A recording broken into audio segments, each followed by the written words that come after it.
tubuh dan darah Kristus yang diberikan kepada kita umat beriman, kita maknai sebagai tanda cinta kasih Kristus kepada kita umatnya. Kristus menyerahkan hidupnya kepada kita umat beriman. Ia menyerahkan tubuh dan darahnya kepada kita.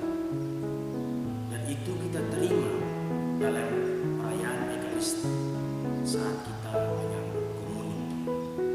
Sehingga kita kemudian beroleh makanan rohani.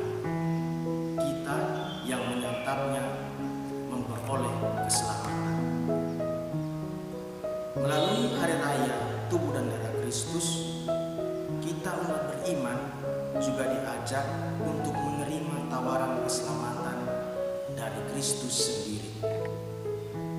Di mana Kristus pernah bersabda, "Barang siapa makan dagingku dan minum darahku, ia memperoleh hidup kekal."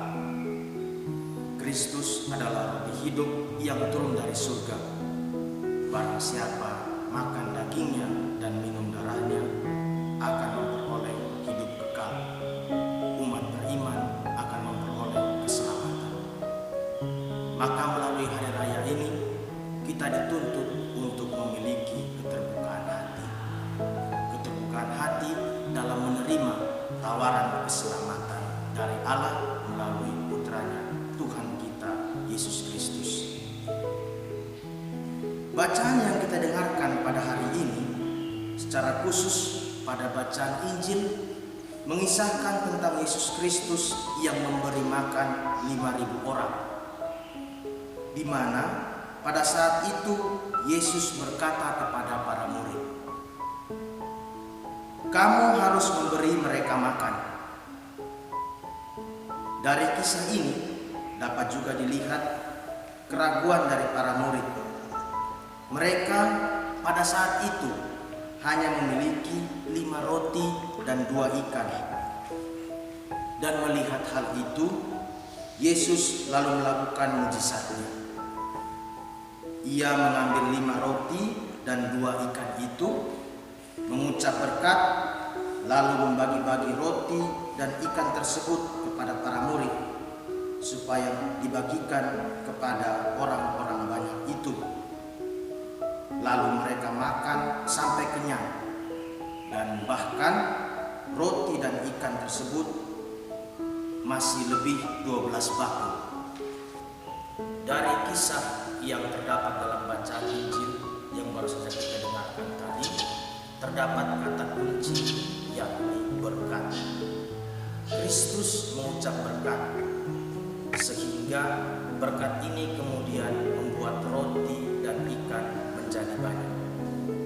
Berkat, jika kita maknai, dapat menjadikan sesuatu menjadi banyak, berlimpah. Apa yang diberkati pasti memperoleh hasil yang baik. Serupa dengan bacaan pertama, Melkisedek membawa roti dan anggur dan memberkati Abram. Dan melalui berkat inilah Abram memperoleh berkat dari Allah yang maha tinggi. Ia memperoleh kasih karunia dari Allah. Bapak Ibu, saudara-saudari yang terkasih, kita umat beriman juga senantiasa memperoleh berkat dari Allah dalam hidup kita sehari-hari. Segala hal baik, sukacita, karunia hari baru, pekerjaan dan usaha yang sukses merupakan berkat yang dikaruniakan Allah kepada kita. Dan puncak dari berkat Allah kepada kita itu hadir dalam diri putranya Yesus Kristus yang memberi dirinya seutuhnya untuk menebus dosa-dosa kita agar kita diselamatkan. Namun seringkali sadar atau tidak kita kurang mensyukuri berkat yang diberikan Tuhan kepada kita. Kita cenderung hanya melihat hal-hal buruk yang terjadi dalam hidup kita tanpa pernah mensyukuri berkat-berkat yang diberikan kepada kita. Pernahkah kita pada pagi hari ketika kita bangun, kita mengucap syukur atas berkat yang diberikan Tuhan kepada kita? Saya rasa hanya kita sendiri yang tahu.